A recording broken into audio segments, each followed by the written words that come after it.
कुंज बिहारी जय राधा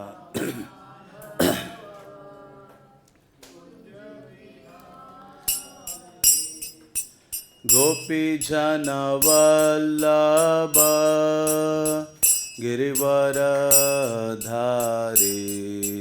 गोपी जन वल्लभ गिरिवरधारी यशोदानंदन व्रज जनरंजन यशोदानंदन व्रज जनरंजन यमुना तीरावनचारी यमुना तीरा जय राधा माधव कुंज बिहारी जय राधा माधव कुंज बिहारी जय राधा माधव राधा माधव श्री राधे जय राधा माधव राधा माधव श्री राधे जय कृष्ण बलराम कृष्ण बलराम कृष्ण बलराम जय वृंदावन धाम जय कृष्ण बलराम कृष्ण बलराम कृष्ण बलराम जय वृंदावन जय राधा श्याम सुंदर राधा श्याम सुंदर श्री राधे जय राधा श्याम सुंदर राधा श्याम सुंदर जय गौरनिताय गौरनिताय गौरनिताय जय गौरनिताय गौरनिताय गौरनिताय गौरनिताय जय गौरनिताय प्रभुपाद प्रभुपाद प्रभुपाद श्रील प्रभुपाद प्रभुपाद प्रभुपाद प्रभुपाद प्रभुपाद जय ओम विष्णुपाद परमहंस परिव्राजकाचार्य अष्टोत्तर शत श्री श्रीमद इस डिवाइन ग्रेस ऐसे भक्तिवेदांत स्वामी श्रील प्रभुपाद की इस्कॉन बीबीटी फाउंडर आचार्य श्रील प्रभुपाद की श्री श्री कृष्ण बलराम की श्री श्री राधा श्याम सुंदर की श्री श्री गौर निताय की समवेत गौर भक्त वृंद की निताय गौर प्रेमानंदे। ओम नमो भगवते वासुदेवाय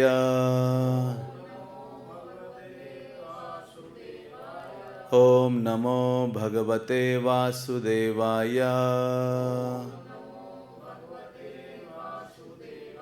ओम नमो भगवते वासुदेवाय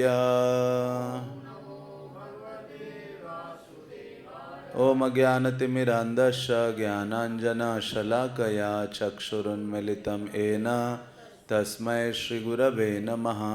श्रीचैतन्यमनोभीष्टं स्थापितं येन भूतले स्वयं रूपा कदा मह्यं ददाति स्वपदान्तिकं। हे कृष्ण करुणा सिन्धो दीनबन्धु जगत्पते गोपेश गोपिका कान्त राधाकान्त नमस्तुते। तप्त कांचन गौरांगी राधे वृंदावनेश्वरी वृषभानुसुते देवी प्रणमामि हरिप्रिये। वाञ्छाकल्पतरुभ्यश्च कृपा सिन्धुभ्येव च पतितानां पावनेभ्यो वैष्णवेभ्यो नमो नमः। जय श्री कृष्ण चैतन्य प्रभु नित्यानंद श्री अद्वैत गदाधर श्रीवासदि गौर भक्त वृंद। हरे कृष्णा कृष्णा कृष्णा हरे हरे हरे राम राम राम हरे हरे। हरे कृष्णा। तो प्रभुपाद लीलामृत है, जिसका लेखन श्रील सत्स्वरूप दास गोस्वामी महाराज ने किया है। अध्याय 16, जिसका शीर्षक है धर्मोपदेश के लिए स्वतंत्र। तो पिछले रविवार को हमने चर्चा की थी कि किस प्रकार से श्रील प्रभुपाद जी न्यूयॉर्क में निवास करते हैं, अपना एक छोटा सा कमरा किराए पर लेते हैं और वहाँ से ही जो उपदेश का कार्य है शुरू करते हैं, जिनका प्रवचन सुनने के लिए थोड़ी बहुत माताएं और पुरुष आते थे, लेकिन प्रभुपाद उतने ही उत्साह के साथ उनको भगवद गीता की शिक्षाएं प्रदान कर रहे थे। तो ये भी सुना था कि श्रील प्रभुपाद को एक जो युवक हैं उनके निकट आता है, जिनका नाम रॉबर्ट था, और वो उनसे प्रभावित होता है, श्रील प्रभुपाद के संग में मानो निवास करने लगता है। तो यहाँ तक कल हमने चर्चा की थी पिछले रविवार को। तो आज आगे पढ़ेंगे।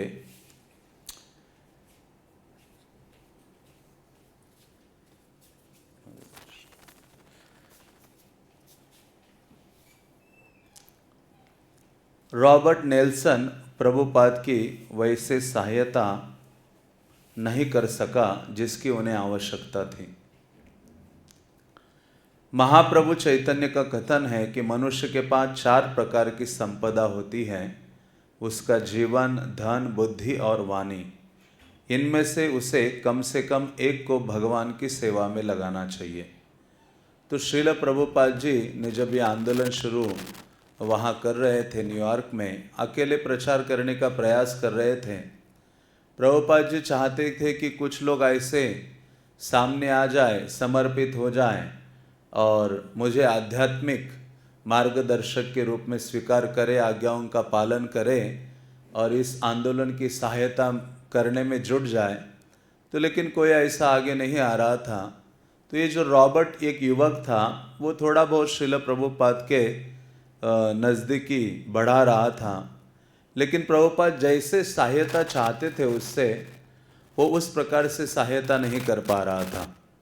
बल्कि यहाँ वर्णन करते हैं कि चैतन्य महाप्रभु तो चाहते हैं व्यक्ति ने प्राणेर अर्थे धिया वाचा श्रेय आचरणम सदा। तो यहाँ लिखते हैं कि चैतन्य महाप्रभु का कथन है कि मनुष्य 4 प्रकार की जो संपत्ति उसके पास है, एक है अपना जीवन, दूसरा है धन, और तीसरा है बुद्धि, और चौथा है वाणी। ये मनुष्य के पास संपदा है, जिसको किसी न किसी प्रकार से कृष्ण की सेवा में लगाना चाहिए। बल्कि इसी बात को भगवान कृष्ण जब गोवर्धन की ओर जा रहे थे अपने ग्वाल सखाओं के समेत, तो उस समय भगवान वृक्षों को देखते हैं और वृक्षों को देखते हुए कहते कि हे बलराम, देखो ये सारे वृक्ष आपको प्रणाम कर रहे हैं, आपने फूल हैं, फल हैं, आपको अर्पण करना चाह रहे हैं। तो प्रभु कृष्ण कहते नहीं नहीं, बलराम कहते नहीं, ये तो आपके प्रति समर्पित हैं। तो वहाँ कृष्ण कहते हैं कि ये जो वृक्ष है वास्तव में सबसे बड़े महात्मा हैं। महात्मा उपाधि से किसी को सुशोभित किया जाए तो ये वृक्ष हैं, क्योंकि वो अपने लिए नहीं जीते हैं। वृक्ष सब कुछ दूसरों की सेवा में लगाते हैं। तो उस समय ये 4 जो चीज़ें हैं कृष्ण बोलते हैं, प्राणेर अर्थे धिया वाचा श्रेय आचरणम सदा। मतलब यहाँ कहते हैं कि सबसे पहले व्यक्ति को प्रयास करना चाहिए, अपना जो प्राण है कृष्ण की सेवा में लगाएं। प्राण, क्योंकि जीवन मिला है केवल कृष्ण की सेवा करने के लिए। मनुष्य जीवन की उपलब्धि यही है, भगवत सेवा में ये जो शरीर है घिस जाए। जिस प्रकार से चंदन को घिसने से उसकी सुगंध और बढ़ती है, उसी प्रकार से जो व्यक्ति अपने इस शरीर जो निम्नवत है, अधम है, नश्वर है, लेकिन ये सर्वोच्च उपलब्धि दे सकता है यदि इस मनुष्य शरीर को वो घिसता है भगवत सेवा के लिए, तो और महान हो जाता है। तो इस वहाँ कृष्ण कहते हैं अपने सखाओं को, अरे सबसे पहले तो प्राण अर्पित करना चाहिए, भगवान की सेवा के लिए। इसलिए श्रील प्रभुपाद कहते थे कि आपको ये जीवन मिला है, कई जीवन आपने माया की सेवा में लगाए हैं, आप प्रयास करो कि ये जो अभी जीवन मिला है इसको समर्पित कर दो, कृष्ण की सेवा में न्यौछावर कर दो, लगा दो। आपने बहुत जुआ खेला है, नाना योनि सदा फिरे, करदय भक्षण करे, अलग अलग योनियों में आपने बहुत भ्रमण किया और ऐसी गंदी गंदी चीजें खा ली हैं, जीवन बर्बाद कर दिया है। इसलिए ये जो जीवन है, प्रभुपाद जी कहते एक जीवन आप कृष्ण को देखकर देखो, हाँ आपको सर्वोच्च उपलब्धि प्राप्त होगी। तो वहां ग्वाल बालों को भगवान पहली बात कहते हैं प्राणेर, दूसरा कहते प्राणेर अर्थे। तो यहां कहते चार संपदा मनुष्य के पास है। दूसरा है धन, क्योंकि मनुष्य को प्राणों से भी अधिक प्रिय धन है। हाँ, दमड़ी जाए चमड़ी जाए लेकिन दमड़ी ना जाए। हाँ, मतलब इतना प्रेम करता है व्यक्ति। अफ्रीका में हमारे भक्त लोग एक बार जन्माष्टमी के समय में किसी के घर गए, वो कोई गुजराती फैमिली, धनवान फैमिली थे, कुछ धन के लिए कि जन्माष्टमी आ रही है कुछ सेवा कीजिए। तो वहाँ तो जो वहाँ के लोग हैं निग्रो लोग, तो वो तो जैसे ये भक्त लोग गए बड़े से घर में, तो वो लोग भी चोरी करने के उद्देश्य से घर में घुसे। उनके हाथ में चाकू, तलवार और कुछ ऐसे अस्त्र थे, और जैसे घुसे तो वो जो लेडी थी घर में, वो आ गए और भक्तों को एक जगह पूरा बांध डाला और उस लेडी को कहा कि आप अपना धन दे दो, ज्वेलरी दे दो। वो तैयार नहीं थी। तो वहाँ उस एक ने तो कान पकड़ लिया उसका और कहा कि आपका कान काप डालेंगे, कट करेंगे यदि आप हमें धन और आपका ज्वेलरी नहीं दोगी। तो वो तैयार नहीं थी और भक्त लोग कह रहे थे कि हमारे सामने देखा कि उसका कान ऐसे काट डाला, तो हमें समझ आया हाँ कि चमड़ी जाए लेकिन दमड़ी ना जाए, मतलब जीवन देने के लिए तैयार है धन के लिए। तो इसलिए कहते धन बहुत प्रिय है। इसलिए प्रभुपाद ने क्या किया कि मनुष्य का प्राण धन में अटका होता है, हाँ मन लगा रहता है, हृदय लगा रहता है, क्योंकि दिन रात धन की चिंता करता है, कष्ट करके धन कमाता है। तो प्रभुपाद ने इसलिए लाइफ मेंबरशिप प्रोग्राम शुरू किया था कि लाइफ मेंबरशिप बनो, आप मेंबर बनो इस्कॉन का, थोड़ा सा धन दे दो, तो जहां धन वहां मन जाएगा। उस कारण से व्यक्ति सोचते रहेगा कि हाँ मैंने इस्कॉन टेम्पल का मैं मेंबर हूँ, फिर वो जाने की भावना होगी, दर्शन की भावना होगी, कुछ और सेवा करने की भावना होगी, क्योंकि मैंने धन दिया है। तो इस प्रकार से कृष्ण कहते हैं यदि आप प्राण नहीं लगा सके भगवत सेवा में, तो आपका दूसरी चीज है धन लगाओ, प्राणेर अर्थे। और तीसरी चीज कहते धिया, धिया मतलब बुद्धि। हाँ, कोई कहेगा मैं प्राण नहीं लगा सकता, धन भी नहीं है। अरे आपके पास बुद्धि है, उस बुद्धि को लगाओ भगवान की सेवा में। हाँ, तो बुद्धि का इस्तेमाल भगवत सेवा में कर सकते हैं। तो कोई कहेगा कि मेरे पास बुद्धि भी मेरी काम नहीं करती है, तो वहाँ अंतिम में कहते हैं वाचा, ये जो वाणी है वो भगवान की सेवा में लगाओ।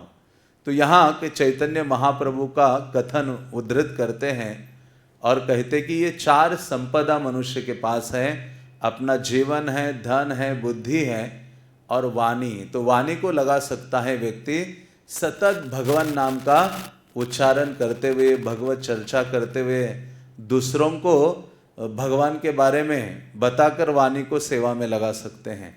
तो इस प्रकार से यहाँ कहते कि किसी ना किसी प्रकार से व्यक्ति को एक तो चीज भगवान की सेवा में लगानी चाहिए। और वास्तव में सबसे पहले यदि वाणी को लगाता है सेवा में, तो बहुत शीघ्रता से अपना प्राण देने के लिए तत्पर हो जाता है। श्रील प्रभुपाद जी जब अमेरिका में उस वृक्ष के नीचे कीर्तन किए, तो वहाँ के जो युवा युवतियाँ वो उनके आसपास आकर बैठ गए और कृष्ण नाम का उच्चारण करने लगे। बस वाणी को भगवत सेवा में नियुक्त कर दिया। इसलिए रूप गोस्वामी कहते आता श्री कृष्ण नामादि न भवेद ग्राह्यम इंद्रिय सेवन मुखे ही जीवादो स्वयं एवं स्फुरति अधा। कि भगवान को इन भौतिक इंद्रियों से नहीं जाना जा सकता। कैसे जाना जा सकता है? जिह्वा के माध्यम से। प्रथम सेवा क्या है? जिह्वा के माध्यम से सेवा करेंगे तो भगवान स्वयं स्फुरित हो जाएंगे। तो इसलिए जोर देते थे श्रील प्रभुपाद कि अपनी वाणी के माध्यम से सतत कृष्ण का कीर्तन करो। इसलिए प्रभुपाद ने जप के लिए कितना जोर दिया, नाम संकीर्तन के लिए जोर दिया, प्रचार कार्य के प्रति जोर दिया। तो किसी ना किसी प्रकार से व्यक्ति को अपनी जो वाणी है उसको भगवान की सेवा में नियुक्त करना चाहिए, क्योंकि जीवन में एक समय आएगा सब लोग कृष्ण कृष्ण कहेंगे, राम राम कहेंगे, लेकिन हम ही एक प्राणी होंगे, लेटे होंगे और हमारा मुख कृष्ण नाम का उच्चारण नहीं कर पाएगा। जब कठिन वृद्धावस्था आएगी, कफ वात पित्त आदि से शरीर कुंठित हो जाएगा, नाना प्रकार के व्याधियों से जर्जरित हो जाएगा, तो भी कृष्ण नाम इस वाणी से उच्चारण होना बहुत कठिन है। इसलिए कुलशेखर महाराज कहते हैं कि कृष्णा त्वदीय पद पंकज पंजरांतम आद्यो में विशतु मानस राजहंस प्राण प्रयाण समये कफवात पित्ते कंठावरोधन विदो स्मरणम कुतस्ते। हे कृष्ण, अभी मेरा शरीर ठीक है, मुझे देख पाता हूँ, बोल पाता हूँ, चल पाता हूँ, आपकी कथा को सुन पाता हूँ, नाम उच्चारण कर पा रहा हूँ। अभी मुझे मृत्यु आने दीजिए, क्योंकि अभी मेरा मन रूपी ये जो हंस है आपके कमलों में अटक जाएगा, चरण कमल में। अभी मुझे प्राण त्यागने दीजिए। जो वृद्धावस्था आएगी, कफवात पित्ते कंठावरोधन विदो, जब कफ वात पित्त से कंठ अवरुद्ध हो जाएगा तो केवल गर की आवाज आने लगेगी, दूसरी कोई आवाज नहीं आएगी कृष्ण नाम की। तो वो कहते हैं कि हे कृष्ण, मुझे अभी शरीर त्यागने दीजिए। तो ये भगवान के भक्त की भावना होती है। तो ये वाणी बहुत बड़ी उपलब्धि है, क्योंकि कहते हैं अनावृत्ति शब्दात। हम इस भौतिक संसार में बंधे हैं, आवाज साउंड के माध्यम से जीव बंधा हुआ है, और इस ध्वनि के माध्यम से ही मुक्त हो सकता है। भौतिक ध्वनि से वो बंधा हुआ है, और जब आध्यात्मिक ध्वनि का उच्चारण करेगा, दिव्य ध्वनि का, तो वो मुक्त हो सकता है। इसलिए वैदिक शास्त्र कहते हैं अनावृत्ति शब्दात, बारंबार अनावृत्ति उच्चारण करते रहो उन दिव्य शब्दों का। उससे क्या होगा? इस भौतिक संसार से जीव मुक्त हो सकता है। इसलिए भगवान के प्रति आकर्षण बढ़ाने का सर्वोच्च जो विधि है वो है भगवान के बारे में बोलते रहना। हम भागवतम दशम स्कंद के शुरुआत में ही सुनते ना, ये जो कृष्ण कथा है गंगा के समान है, जो स्वर्ग को, भूलोक को और पाताल को, तीनों लोकों को पवित्र करती है। तो उसी प्रकार से जो श्रोता है और जो जिज्ञासु है और जो वक्ता है, इन तीनों को भी कृष्ण कथा शुद्ध करती है। लेकिन सबसे ज्यादा शुद्ध करती है जो वक्ता है, भगवत चर्चा करता है, भागवतम कहता है। इसलिए भगवान के बारे में निरंतर अपने वाणी से कृष्ण का गुणगान करना चाहिए। इसलिए पढ़ना चाहिए, इसलिए भगवान नाम का उच्चारण करें। जो गीत आदि है, भगवत स्तुति से भरे हुए जो गीत हैं उनका गान करें। मतलब किसी ना किसी प्रकार से ये जो वाणी है उसके द्वारा भगवत चर्चा होनी चाहिए। इसलिए कहते हैं शरीर, चैतन्य महाप्रभु कहते हैं कि यंत्र है, वीणा यंत्र है, और ये जीवा क्या है? वो बजने वाली तार है। तो उसी प्रकार से इसको जितना हम कृष्ण के लिए बजाएंगे तो अंतिम समय में ये बजेगी, मधुर स्वर में बजेगी। ना भी बजे तो भी भगवान कहते जीवन भर इसने मेरा गुणगान किया है, मेरे नामों का उच्चारण किया है। तो कृष्ण कहते मैं हृदय में प्रकट होता हूँ और मैं अपना स्मरण उसे दिलाता हूँ। तो इसलिए यहाँ कहते हैं कि मनुष्य के पास 4 प्रकार की संपदा है जिसको भगवत सेवा में हमें नियुक्त करने के लिए तत्पर होना चाहिए। हिचकिचाना नहीं चाहिए, क्योंकि समय जा रहा है। रोज रात्रि होती है तो रो पड़ना चाहिए कि आज एक दिन मेरे जीवन से चला गया।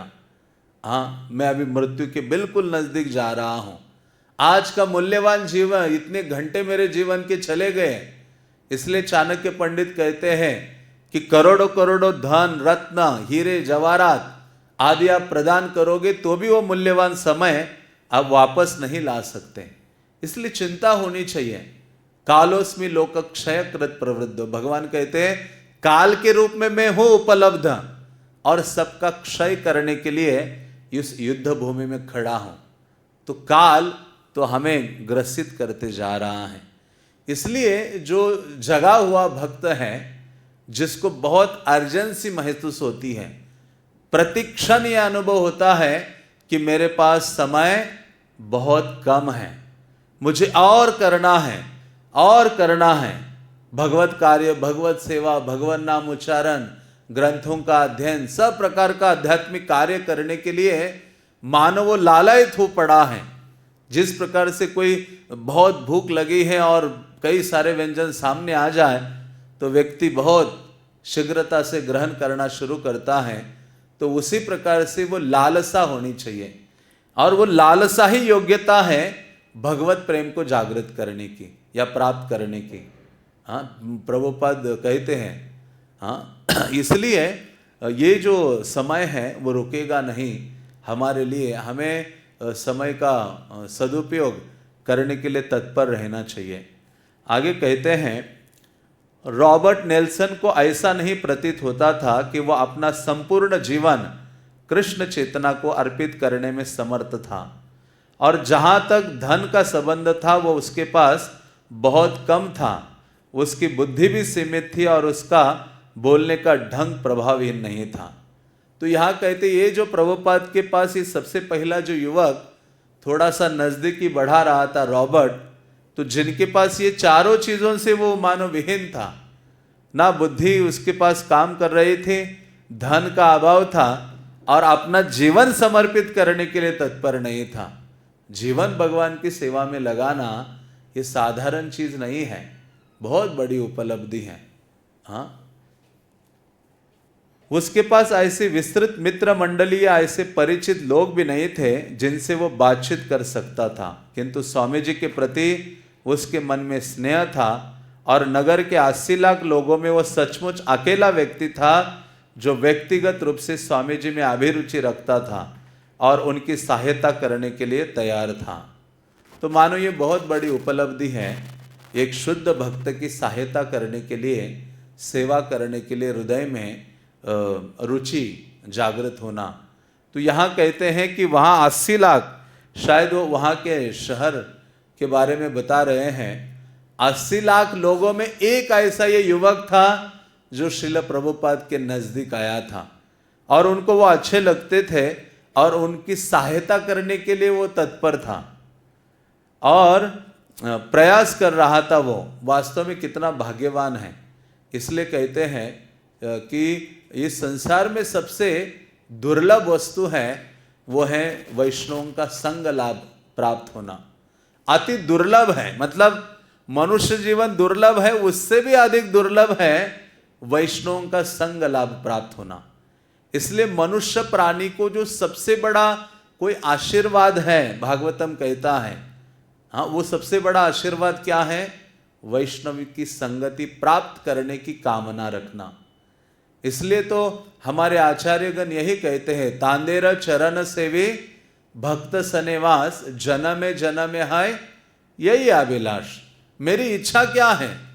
तांदेर चरण सेवी, तांदेर में पूर्ववर्ती आचार्यों के चरणों की सेवा करना चाहता हूं, उनके आदेशों की सेवा करना चाहता हूं, और भक्त सनेवास, हे कृष्णा आप मुझे भक्तों के संगति में वास प्रदान कीजिए। जन्मे जन्मे है यही अभिलाष, कोई अन्य अभिलाषा नहीं है। और यही सर्वोच्च आशीर्वाद है, उपलब्धि है मनुष्य जीवन में, कि भक्तों के संग करने का अवसर प्राप्त होना, मतलब भगवत धाम के जो कपाट है उसके लिए खुले हैं। हाँ, क्योंकि भक्ति जन्म मूल है साधु संग, भक्ति का जन्म होता है वैष्णवों की संगति में। इसी कारण से प्रभुपाद ने ये आंदोलन, इसलिए ये अंतर्राष्ट्रीय कृष्ण भावनामृत संघ बनाया, भक्तों का समाज बनाया, क्योंकि इस भौतिक जगत में सब चीजें अवेलेबल है, केवल एक चीज की कमी है और वो है भक्तों के संगति की कमी है। इसलिए प्रभुपाद ने कहा मेरे मंदिर इसलिए है कि जो बद्ध जीव है उनको वैष्णवों का संग लाभ, भक्तों की संगति का लाभ मिले, जिनके संगति के द्वारा वो कृष्ण सेवा की जो भावना है जीव के हृदय में जागृत हो जाए। इसलिए भगवान से प्रतिदिन यही याचना करनी चाहिए कि हे कृष्णा, मेरे जीवन के अंत तक मुझे भक्तों का संग प्रदान कीजिए, भक्तों के संगति में रखिए, जहां, क्योंकि भक्तों की संगति का उपलब्धि क्या है, कृष्ण का विस्मरण हमसे नहीं होता है। अकेले होते हैं, असत संग में होते हैं, कृष्ण का स्मरण करने का जितना प्रयास करे तो भी संभव नहीं है। लेकिन भक्तों की संगति में क्या है, भगवत स्मरण बढ़ता है और उसी को असली धनवान व्यक्ति कहा गया है। जिसके पास कृष्ण स्मरण सर्वाधिक है वो सर्वोच्च धनी प्राणी है। इसलिए भक्तों की संगति का लाभ प्राप्त करने के लिए चैतन्य महाप्रभु भी हमें शिक्षा देते हैं। असत संग त्याग यही वैष्णवाचार, असत संग से दूर रहे और वैष्णवों के संगति की कामना करे सदैव, क्योंकि भक्तों के संगति में हमें भगवत सेवा करने के लिए दृढ़ता हमें प्राप्त होती है, उत्साह प्राप्त होता है, आध्यात्मिक ज्ञान हमें प्राप्त होता है। तो इसलिए भक्तों का संग लाभ होना, चैतन्य महाप्रभु ने पूछा रामानंद राय से कि इस संसार में सबसे बड़ा दुख क्या है, तो रामानंद राय कहते हैं प्रभु भक्तों के संगति से दूर हो जाना ये सर्वोच्च दुख है, और सर्वोच्च सुख क्या है, भक्तों का सहचर्य किसी को प्राप्त हो जाना। इसलिए भागवतम में देखो नारद मुनि को 4 भक्ति वेदांतियों का जो संग लाभ हुआ, दासी पुत्र के रूप में वो थे, तो उस दासी पुत्र के रूप से वो नारद बनते हैं। वैष्णवों के संग का, सहचर्य का ये लाभ है। श्रील प्रभुपाद जैसे अकेले वैष्णव का संग लाभ से सारे जगत में इतने वैष्णव मंडली बन गई हैं। ये है एक वैष्णव के संग का कितना बड़ा उपलब्धि है, क्योंकि संसार में हर चीज है उपलब्ध, लेकिन वैष्णवों का संग बहुत दुर्लभ है। जैसे मनुष्य जीवन दुर्लभ है, उससे भी अति दुर्लभ है भक्तों का संग। इसी कारण से, और उस संग में भी भक्तों की सेवा करने की जो भावना है वो हृदय में आना, वो भी और बड़ी उपलब्धि है। इसलिए ये जो भक्त थे रॉबर्ट, ये इनके पास इतनी भौतिक उपलब्धियां नहीं थी, लेकिन प्रभुपाद जी इतने 70 साल के वृद्ध हैं, अकेले भगवत भक्ति का प्रचार करना चाह रहे हैं, सब प्रकार के कष्टों को सहन करके अकेले निवास करते हैं, ऐसे कमरे में जहां कुछ है नहीं, जमीन पर लेटते हैं, बाथरूम आदि भी बहुत दूर जाना पड़ता है उनको। ऐसे व्यक्ति की सहायता करने की इच्छा उनके हृदय में थी, और इसी से कल्याण है। कितना भी व्यक्ति पतित आदि क्यों ना हो, यदि वो शुद्ध भक्ति की सेवा करने लगता है तो वो महाजन का पद प्राप्त करता है, महात्मा शुद्ध भक्त का पद प्राप्त करता है। ये महत्व है वैष्णव सेवा का। तो वो कहते हैं आगे, रिकॉर्ड बनाने के धंधे में श्रीमान रॉबर्ट ने, जैसा कि स्वामी जी उसे पुकारते थे, जो अनुभव प्राप्त किया था उसका उपयोग करके स्वामी जी के गायन का रिकॉर्ड बनाने की एक योजना तैयार की। उसने प्रभुपाद को समझाया कि लोग तरह तरह के एल्बम बनाते थे और उनसे वे हमेशा धन कमाते थे या घाटा नहीं होने देते थे, इसलिए इस धंधे में धन खोने की संभावना लगभग नहीं के बराबर थी।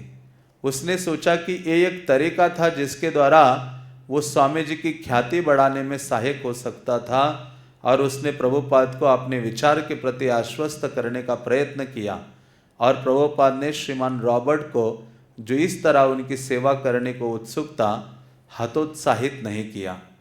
तो वो अपनी बुद्धि लगा रहा था प्रभुपाद की सहायता करने के लिए। क्योंकि उन दिनों ये जो ऑडियो के जो एल्बम हैं, गीत आदि, वो बहुत बिकते थे, लोग रुचि लेते थे सुनने के लिए। हाँ, तो ये व्यक्ति सोचता था, अरे स्वामी जी इतना अच्छा बोलते हैं, इनके रिकॉर्डिंग्स कर लेता हूँ, इनके एल्बम बना देते हैं। तो वो ये चाहता था जिसके द्वारा थोड़ा धन से स्वामी जी की सहायता हो जाए और वो अपने प्रचार कार्य में अग्रसर हों।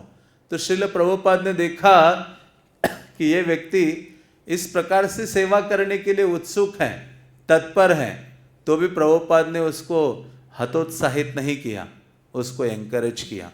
प्रभुपाद की एक विशेषता थी, जिस भी व्यक्ति में भगवत सेवा करने के लिए थोड़ा भी अनुकूल भावना देखते थे, उसको प्रभुपाद और प्रज्वलित करते थे और आगे बढ़ाते थे। इसलिए तो प्रभुपाद ने अपने इतने आंदोलन को इतना विस्तार किया। उनके भक्तगण कुछ ना कुछ सेवा करने के लिए तत्पर रहते थे, प्रभुपाद थोड़ी सी प्रेरणा देते थे और वो इतने बड़े बड़े कार्य कर पाते थे। तो प्रभुपाद सदैव कृष्ण सेवा के लिए सबको उत्साहित करते थे और मार्गदर्शन करते थे। तो श्रीमान रॉबर्ट जी बोल रहे हैं अभी, मैं और स्वामी जी 46 स्ट्रीट में रिकॉर्ड कंपनी के पास गए। हम वहाँ पहुँचे और मैंने बात शुरू कर दी। वो आदमी पूरा व्यवसायी था, वे व्यवसायी था और कमीना था। ये दोनों विशेषताएं साथ साथ चलती है।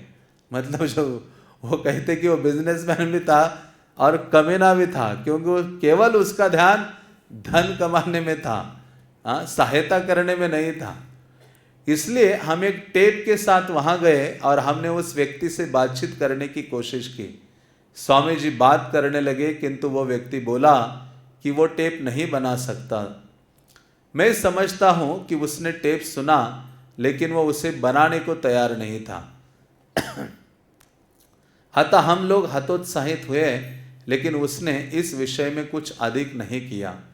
तो ये गए थे, लेकिन सफलता प्राप्त नहीं हुई। आगे कहते हैं, प्रभुपाद भारत में व्यवसायी रह चुके थे, किंतु वे नहीं सोच सकते थे कि विदेश में न्यूयॉर्क में एक नवयुवक की सलाह पर कोई व्यवसाय कर सकते थे। इसके अतिरिक्त वो व्यवसाय करने नहीं वरना प्रचार करने आए थे। तो प्रभुपाद पहले बिजनेसमैन रह चुके हैं यहाँ।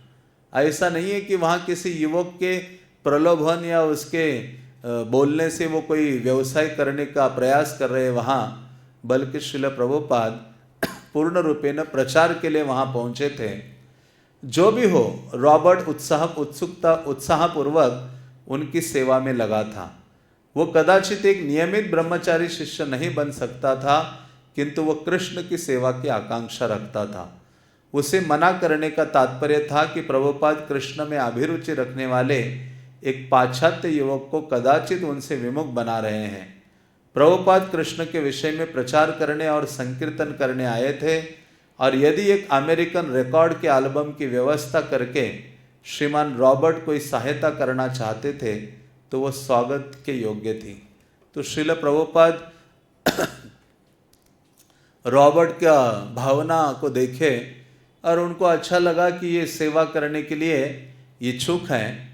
तो प्रभुपाद उसको मना नहीं करना चाहते थे या कि कृष्ण की सेवा से विमुख नहीं करना चाहते थे, बल्कि महान वैष्णव का यही कार्य होता है।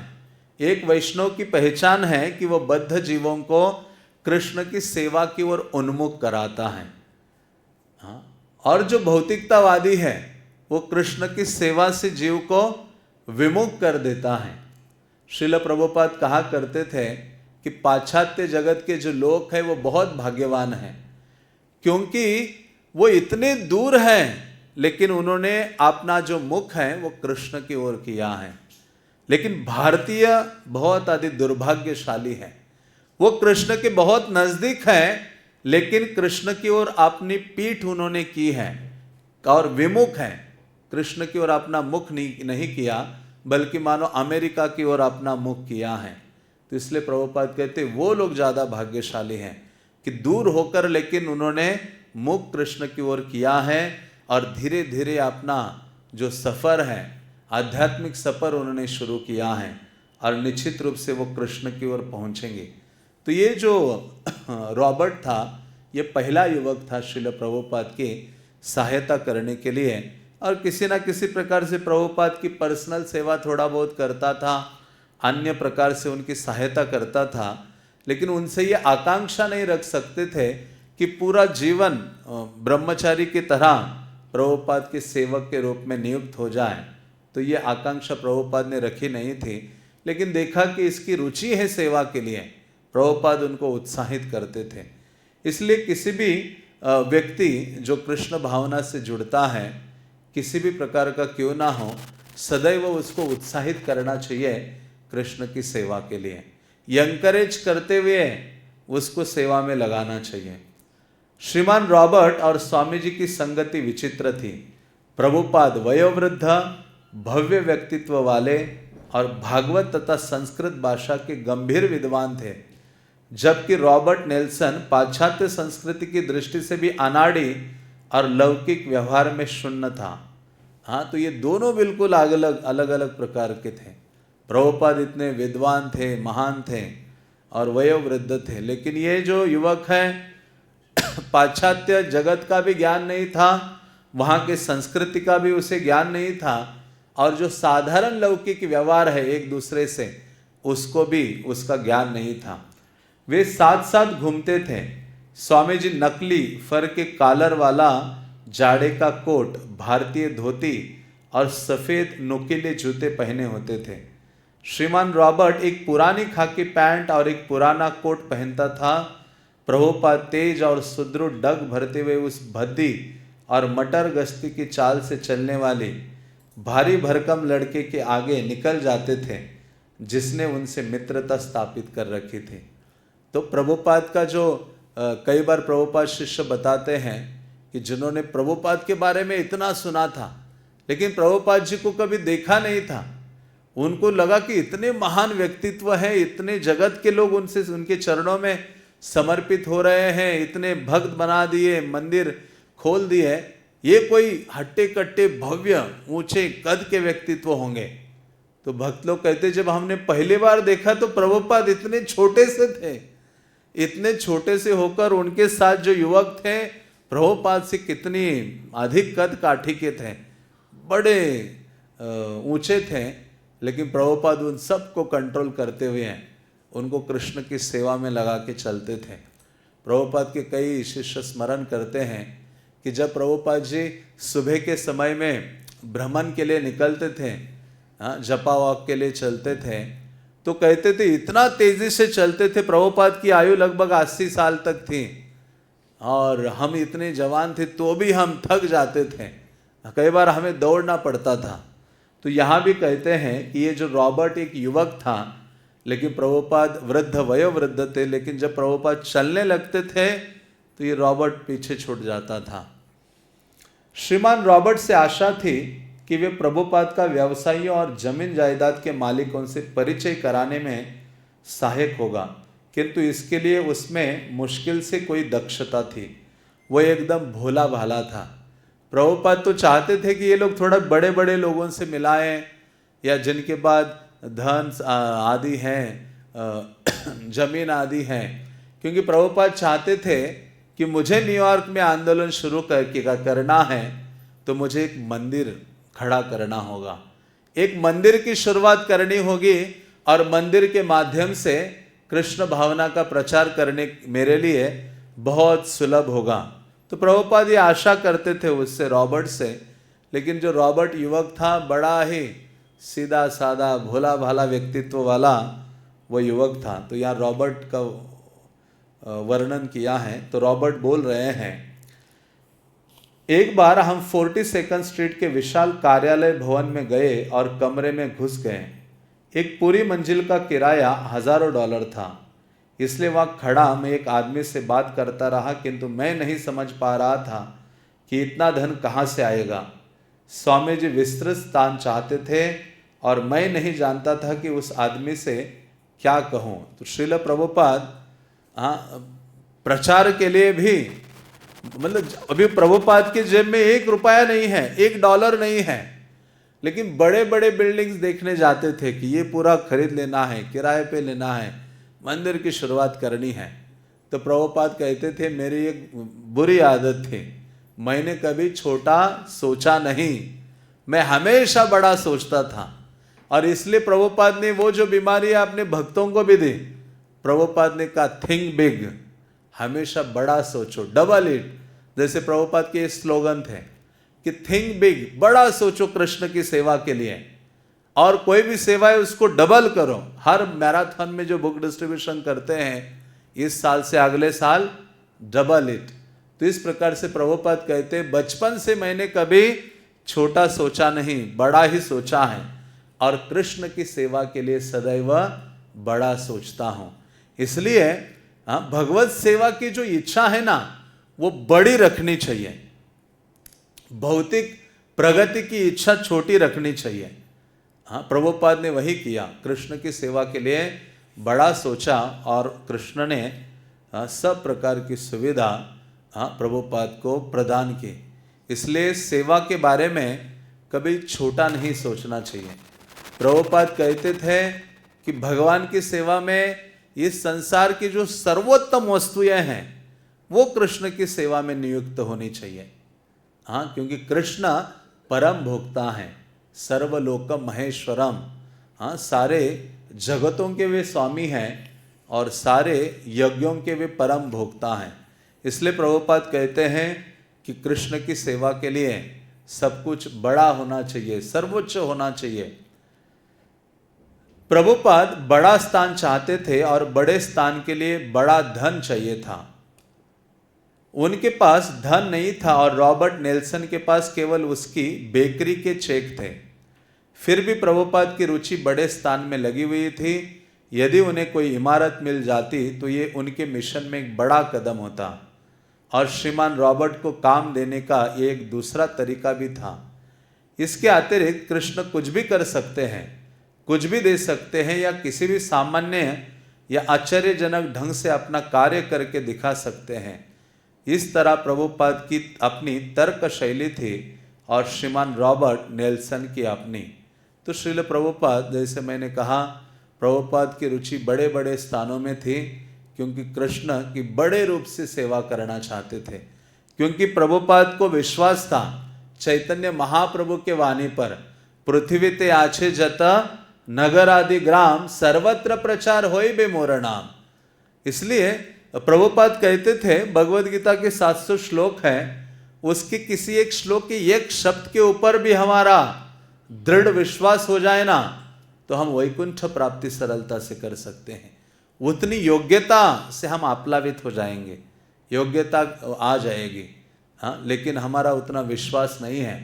हजारों श्लोक भगवद गीता के सारे श्लोक हमें कंठस्थ होते। एक बार व्यक्ति ने कहा प्रभुपाद जी मुझे पूरी भगवद गीता कंठस्थ है, पहले श्लोक से लेकर 700वें श्लोक तक, और पीछे से लेकर आगे तक उल्टा भी मैं उच्चारण कर सकता हूँ, और शुरुआत से एंड तक भी उच्चारण कर सकता हूँ। प्रभुपाद ने कहा लेकिन तुम एक श्लोक आधा घंटा आचरण में ला के दिखाओ तो मैं समझूंगा कि तुमने भगवद गीता को वास्तव में कंठ में धारण किया है। तो भगवद गीता एक कंठस्थ तो हो सकती हैं, श्लोकों का बड़ा मधुर उच्चारण कर सकते हैं, लेकिन भगवद गीता की जो भगवान की वाणी है उस पर कितना विश्वास है, उन श्लोकों की शिक्षाओं पर कितना हमारा जीवन खड़ा है, कितना हम आचरण करते हैं। इसलिए प्रभुपाद को भगवान की वाणी में बहुत विश्वास था, भगवान की वाणी और गुरु की जो वाणी है, क्योंकि गुरु की वाणी आध्यात्मिक भगवद वाणी से अलग नहीं है। जो भगवान की वाणी है उसी को आध्यात्मिक गुरु सरल करके प्रस्तुत करते हैं। तो इसलिए श्रील प्रभुपाद के जीवन में देखते हैं जितना उनके आध्यात्मिक गुरु के वाणी पर उनका श्रद्धा था उतना ही भगवद वाणी पर भी था। इसलिए प्रभुपाद चाहते थे, महाप्रभु का ये इच्छा है, महाप्रभु की ये भविष्यवाणी है, पृथ्वी ते आछे जत नगर आदि ग्राम, पृथ्वी के नगर नगर ग्राम ग्राम में कृष्ण नाम का प्रचार होगा। बल्कि चैतन्य चरितामृत में आप पढ़ेंगे, जब चैतन्य महाप्रभु जगन्नाथपुरी से निकले थे दक्षिण भारत की यात्रा में, तो जगन्नाथपुरी छोड़कर 30 किलोमीटर की दूरी पर जो अलारनाथ है वहां पहुंचे, तो वहां सारे बहुत सारे ग्राम के लोग वहां एकत्रित हो गए और चैतन्य महाप्रभु को देखने के लिए दौड़ पड़े। और महाप्रभु क्योंकि अभी जगन्नाथपुरी को छोड़कर चैतन्य महाप्रभु जा रहे थे दक्षिण भारत, और पता नहीं कब आएंगे वापस, तो हजारों की संख्या में लोग चैतन्य महाप्रभु के निकट आए और नाम संकीर्तन करने लगे। तो जब महाप्रभु नाम संकीर्तन कर रहे थे, नाच रहे थे जल्लोष में, तो नित्यानंद प्रभु ने जब ये देखा तो नित्यानंद प्रभु कहते हैं ऐसे नृत्य हबे ग्रामे ग्रामे। बल्कि नित्यानंद प्रभु ने वहां भी भविष्यवाणी कर दी कि जितने भी जगत के ग्राम ग्राम हैं वहां ऐसा नृत्य होगा, ऐसा कीर्तन होगा, नाम संकीर्तन होगा। तो महाप्रभु ने भी भविष्यवाणी की थी और नित्यानंद प्रभु की भी वाणी थी, जिस पर श्रील प्रभुपाद का बहुत दृढ़ विश्वास था, जिस कारण से प्रभुपाद बड़ा सोचते थे। हाँ, भगवान ने कहा है तो निश्चित होगा। इसलिए जब शिष्य को भी वैसे ही गंभीर होना चाहिए। आध्यात्मिक गुरु ने मुझे ये करने के लिए कहा है, मुझ में योग्यता है नहीं है, विद्वता है नहीं है, हाँ, लेकिन प्रयास पूरा लग जाएगा, हाँ, तो चीजें फलवती होती हैं, निश्चित रूप से प्रकट होने लगेगी वो सारी चीजें। हाँ, ये प्रभुपाद के जीवन में देखते हैं और प्रभुपाद के शिष्यों के जीवन में हम देखते हैं।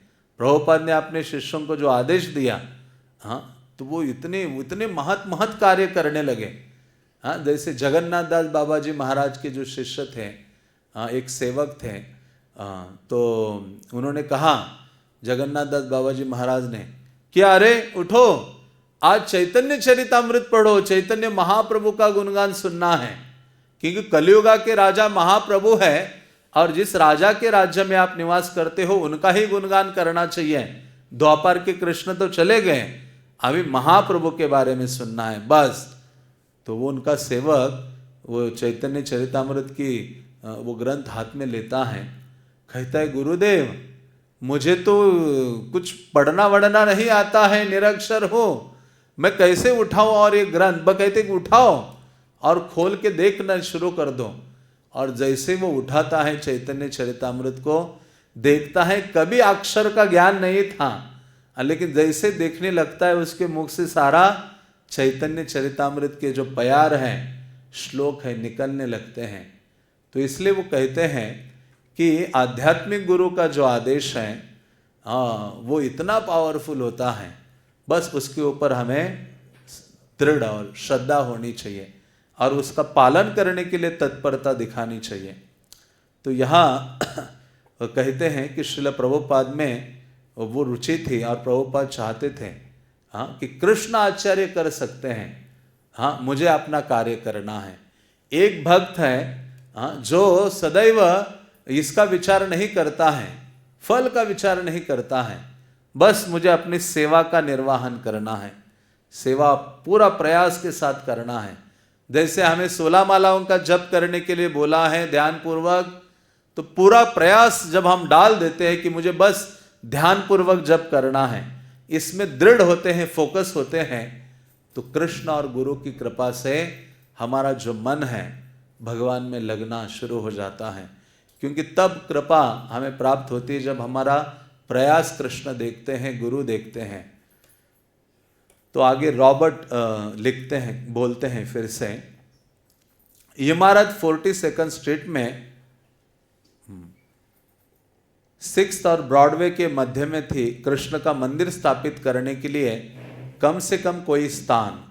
हम ऊपर चढ़कर दूसरी मंजिल तक गए और किराए के एजेंट से मिले और उसके बाद हम वहां से चले आए। मैं समझता हूं कि इमारत का किराया $5 या $10,000 प्रति मास था। हम इस निर्णय पर पहुंचे कि किराया बहुत अधिक था, इसलिए हम वहां से चल पड़े। जब एजेंट ने किराए की बात चलाई तो मैंने हिसाब लगाया कि अच्छा हो हम इस इमारत को ना ले, हमें रुक जाना पड़ा।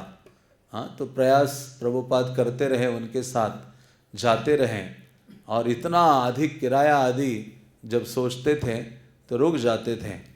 एक अन्य अवसर पर रॉबर्ट नेल्सन प्रभुपाद को बस द्वारा 70 वेस्ट 46 स्ट्रीट में अवस्थित होटल कोलंबिया में ले गया। होटल में एक सूट कमरों का सेट था जिसे प्रभुपाद ने मंदिर के रूप में प्रयोग में लाने की संभावना की दृष्टि से देखा, किंतु ये भी बहुत महंगा था और उनके पास इतना धन नहीं था। तो प्रभुपाद प्रयास कर रहे हैं, अभी बड़े बड़े जो होटल है उसमें जो स्वीट रूम्स हैं, प्रभुपाद उसको भी देख के विचार कर रहे हैं, ये कृष्ण की सेवा के लिए सर बेस्ट हो सकता है, यहाँ मंदिर हो सकता है। हाँ, तो प्रभुपाद मतलब जहां जहां नेत्र पड़े तहां तहां कृष्ण स्फुरे, इसी को प्रेम कहते हैं। यो माम पश्यति सर्वत्र, हाँ, सर्वम च मयि पश्यति। गीता में भी भगवान कहते हैं कि एक भक्त मुझे सब जगह देखता है और मैं भी उसको हमेशा देखता हूँ। तो चैतन्य चरितामृत में कहते हैं कि जहां जहां नेत्र पड़े तहां तहां कृष्ण स्फुरे। जिसके हृदय में कृष्ण के लिए प्रेम की भावना होती है वो हर समय कृष्ण की सेवा के बारे में सोचता है। जो भी चीज देखता है वो सोचता है कृष्ण की सेवा में लगाऊं। हाँ, जैसे बंसीदास बाबा जी महाराज थे, जब वो रेलवे स्टेशन में जाते थे तो वो देखते थे रेलवे का जो पहिया है इतना बड़ा बड़ा घूम रहा है, जा रहा है आगे, तो वहाँ प्लेटफॉर्म में बैठ के ऐसे बैठ जाते थे पहिया देखते हुए। वो कहते मेरे जगन्नाथ जी का आँख है, जगन्नाथ जी का आँख भी ऐसा गोल गोल है। और वो जब एक बार जा रहे थे तो एक महावत हाथी के ऊपर बैठ के जा रहा था, तो बंसीदास बाबा जी महाराज चलते हुए जा रहे थे, देखा हाथी और लोग आ रहे हैं, उस हाथी को कुछ कॉइन्स दे रहे हैं, कुछ केला दे रहे हैं। तो जो भी चीज मिल रही थी वो हाथी लेकर उस सूंड से अपने महावत को दे रहा था। तो भक्ति सिद्धांत सरस्वती महाराज ने कहा देखो ये साधारण प्राणी भी अपनी स्वामी की सेवा में इतना निष्ठा के साथ, दृढ़ता, तत्परता के साथ लगा है, लेकिन मैं इतना अधम हूं, मैं अपनी स्वामी की सेवा नहीं कर पा रहा हूं, मेरे जो स्वामी है कृष्ण। तो इस प्रकार से जो भगवान से प्रीति रखता है वो सदैव कृष्ण को देखता है और हर चीज को देखता है वो कृष्ण की सेवा में लगाने का प्रयास करता है। वो हमेशा कृष्ण की सेवा से संबंधित हर वस्तु को देखता है। और हमारी स्थिति क्या है, हर चीज को हम भोगने की भावना से देखते हैं। हाँ, जो भी चीज है मेरे भोग के लिए है। हाँ, जो खाद्यान्न है या कोई भी वस्तुएं हैं वो हम सोचते हैं मेरे भोग के लिए बनाई हैं। पहले यही भावना होती है मैं उनको उपभोग करूं। कभी ये भावना नहीं आती कि ये कृष्ण की सेवा में लग सकती हैं। हाँ, तो प्रभुपाद जी जहां भी जाते थे अभी पूर्ण रूपे न चाहते थे मंदिर एक हो, कृष्ण की सेवा की स्थापना हो, जहां से प्रचार कार्य बढ़े।